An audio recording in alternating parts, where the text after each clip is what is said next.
सांगली एलसीबीची धडाकेबाज कारवाई। 11 पिस्तूल, 22 जिवंत काडतुसे जप्त, 3 रेकॉर्डवरील गुन्हेगार अटकेत, 7.62 लाखांचा मुद्देमाल हस्तगत। मध्य प्रदेशातील शस्त्र पुरवठादाराचा शोध सुरू। जिल्हा प्रतिनिधी मनोज कांबळे। सांगली जिल्ह्यात अवैध अग्निशस्त्राविरोधात स्थानिक गुन्हे अन्वेषण शाखेने मोठी कारवाई करत 3 रेकॉर्डवरील गुन्हेगारांना अटक केली आहे। त्यांच्या ताब्यातून 11 देशी बनावटीची पिस्तुले, 22 जिवंत काडतुसे, 2 स्पेअर मॅगझिन असा एकूण 7,62,210 रुपयांचा मुद्देमाल जप्त करण्यात आला। या प्रकरणात मध्य प्रदेशातील एका संशयित शस्त्र पुरवठादाराचा शोध सुरू असून आटपाडी पोलीस ठाण्यात गुन्हा दाखल करण्यात आला आहे। पोलीस अधीक्षक तुषार दोशी, अपर पोलीस अधीक्षक कल्पना बारवकर यांच्या मार्गदर्शनाखाली एलसीबीचे पोलीस निरीक्षक संजीव झाडे यांनी अवैध शस्त्रधारकाविरोधात विशेष मोहीम सुरू केली होती। त्या अंतर्गत सहाय्यक पोलीस निरीक्षक प्रशांत निशंदार, पोलीस उपनिरीक्षक कुमार पाटील यांच्या पथकाला गुप्त माहिती मिळाली की रेकॉर्डवरील आरोपी मयुरेश मनोहर आधाटे हा नेलकरंजी फाटा परिसरात पिस्तूलसह थांबलेला आहे। पथकाने तात्काळ सापळा रचून मयुरेश आधाटे याला ताब्यात घेतले। त्याच्याकडून एक पिस्तूल, 2 जिवंत काडतुसे जप्त करण्यात आले। चौकशीत त्याने ही पिस्तूल मारुती अशोक गुजले याच्याकडून घेतल्याची कबुली दिली।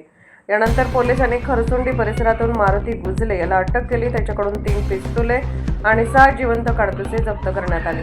पुढील चौकशीत त्याने ही शस्त्रे वैभव उर्फ गब्बर संजय इंगळे याच्याकडून घेतल्याची माहिती दिली। या माहितीच्या आधारे पोलिसांनी आटपाडी जवळील स्वादिष्ट मच्छी फ्राय सेंटर परिसरात सापळा रचून वैभव इंगळे याला ताब्यात घेतले। त्याच्याकडून 7 पिस्तुले, 14 जिवंत काडतुसे, 2 स्पेअर मॅगझिन आणि काळी कापडी सॅक जप्त करण्यात आली। चौकशीत वैभव इंगळे यांनी ही सर्व शस्त्रे मध्य प्रदेशातील सेलवा येथील पाजी नावाच्या व्यक्तीकडून जादा दराने विक्री करण्यासाठी आणल्याची कबुली दिली। त्याच्याशी व्हॉट्सअप आणि इंस्टाग्रामद्वारे संपर्क होत असल्याचेही त्याने सांगितले। संबंधित संशयित फरार असून त्याचा शोध सुरू आहे। या तिन्ही आरोपींकडे कोणत्याही प्रकारचा शस्त्र परवाना नसल्याचे निष्पन्न झाले आहे।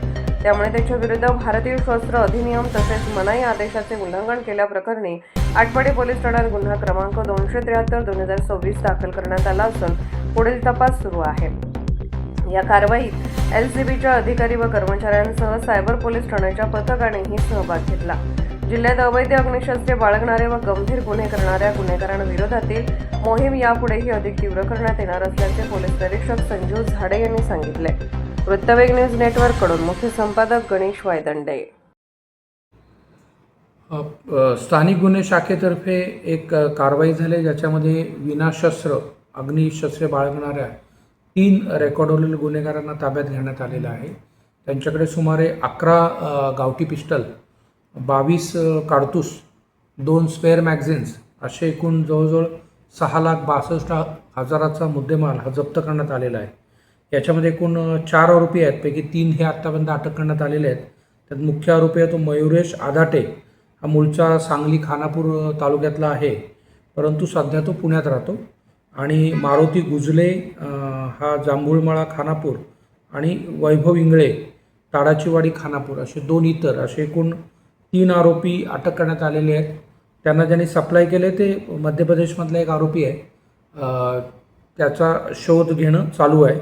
आणि एकूण 11 पिस्टल आणि 22 काडतूस असा मोठा मुद्देमाल हा जप्त करण्यात स्थानिक गुन्हे शाखेच्या अधिकारी कर्मचारी यांना यश आलेलं आहे।